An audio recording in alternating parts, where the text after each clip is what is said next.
speaking of enthusiasts, I'm trying to get my dad's Harley rebuilt.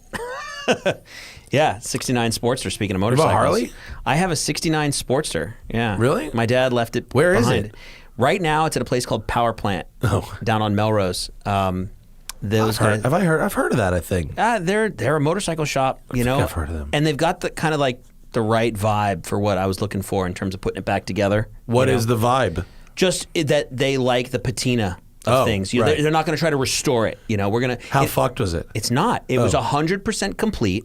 My dad had it in. He took it apart. So he bought it when he came to California. It's a 69 Sportster? 1969 Harley Sportster. Can you give me I can't picture, I mean, I can picture a Sportster, but I can't picture a 69 Sportster. So he bought it when he came to California. He took it apart and rebuilt it in his living room on the second floor. Gee. Right, and then he couldn't get it out the door, so he took it back apart. Oh, that's brought it hilarious. That's like the Lamborghini guy who had to fucking tear the wall down. And he put it back together. Anyway, he rode it for a bunch of years, and in like 1979, he took it apart when he bought his 79 Shovelhead. And so my dad rode a Harley when I was born, but the bike he had taken apart, he put in the garage, and he kept it for 40 years. Right? In pieces? In every single piece, in a bag or a box, marked and labeled. The paint on the fender and the gas tank, whatever, is the same. That's a pretty cool looking bike, actually. Yeah. Yeah, That's pretty rad. So, you know, it has a late model front end, so it has disc brakes, so it stops. Oh, that's but good. And it's got a 1200 stroker kit, so it's got some power. But it's still a magneto bike, no battery. It's just.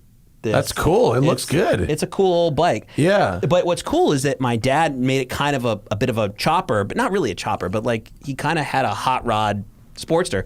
And he always said it was my bike. So right now, that's the plan, is to get. So did you these literally guys. get it in crates and pieces? I got it in pieces, and we had made it a rolling Were chassis. all the pieces there? 100%. Okay, cool. I think he lost one or two bolts. Oh, that's what like no big deal. Yeah. So we made it a rolling chassis probably about 5 or 6 years ago, and we just never finished putting it together. It needed an engine rebuild, and we don't have the fucking time.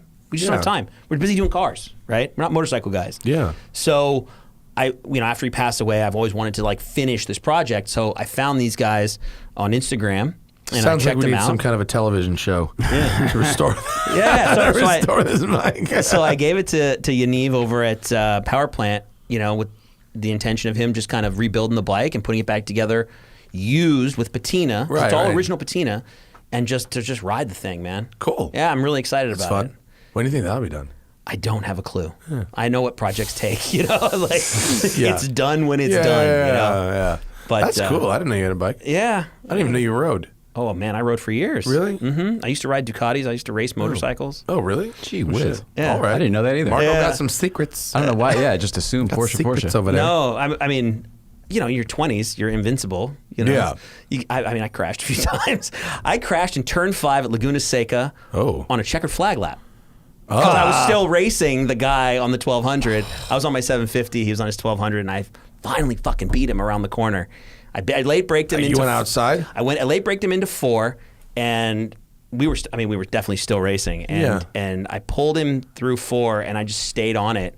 And I took it real deep into 5 and got on the gas too soon and just lit the back up. Whoops. It went one way. I went the other way. Oh, no. You didn't get run over. No, but I ended up in the sand. It sucked. And anyway, that was fun. That was like a good 5 or 6, 7 years that I rode. Just like all the time. I don't have the balls for that shit. Oh, it was so much fun, man. It was so much fun. Take the scooter things. Yeah. I started with what was my first bike? Like a Ducati 916. Oh, those are cool. Yeah. Yeah, I had a Are 916. they collectible yet? The Gerace bikes are. The what? The Gerace built motorcycle. The Gerace 916. So the what first is a one. Gerace 916? It was built in Gerace, Italy. Oh, as opposed to? As opposed to, I don't remember where Did they move the factory? The factory burned down. Oh. And they moved production to, I forget where. But so the Gerace 916s are really collectible. The rest of them are just nice bikes to have. Huh. And then there are certain, like, the 851, the 888, 996, SPA, SPS, that shit. Special ones. Yeah. I know the special just ones. Just like a Carrera There's some guy RS who, there's some guy who rolls a fucking, like an old Moto GP BP. The MV Agusta that shows up at... Well, there's that, but no, there's a guy who rolls a Cars of COVID. Ducati Desmo, like, MotoGP bike from like the 70s or 80s. Late 70s, I think. That's cool. It idles like it burns race gas. Like it idles at like Yeah. 2,500 RPM or something. It's obnoxious, but it rules. Yeah, man, I did a lot of motorcycle riding for a long time. That's where I actually experienced the Crest, you know. That's where I learned about Angeles Crest Highway.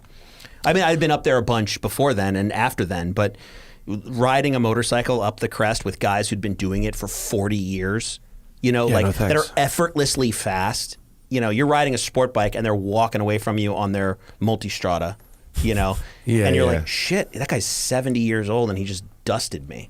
It gives you perspective. It gives you humility. So I became a better driver from learning my ego was easily crushed on a motorcycle. You get checked up there on the Crest. Fuck you get yeah. checked I very got easily. Yeah. I went on one of those rides that was like the pre-LA Auto Show ride that the moto journalists go on. And from the second we pulled out of the garage, it was like the Isle of Man TT. And I immediately was like, nah, I don't have this. Nope. Back of the pack. Do not have this. Back of the pack. Yeah, I was very back of the pack that day, but it's, Yeah, I met a lot of really great people on motorcycles. Like, they're different than car people. They have a different like sense of community. Not that it's better or worse. It's just different. You know, it's like a tighter knit. I think there's a little less ego because there's so few of them, and because the risk is so high. That's There's what I so much think. more at Yeah, stake. yeah. Yeah, they're looking out for each other's lives Yeah. sometimes up there. You know, I lost it's a couple of brotherhood. friends up there, and that's when I really stopped riding up the Crest. You know, well, the the way I CHP guys was. say they scrape people off there every day. They Basically. do. Yeah, It's terrible. Several a week. Yeah, It's sketchy. terrible. Yeah, But that's why I go fast in cars. yeah, cars are much safer. Yeah.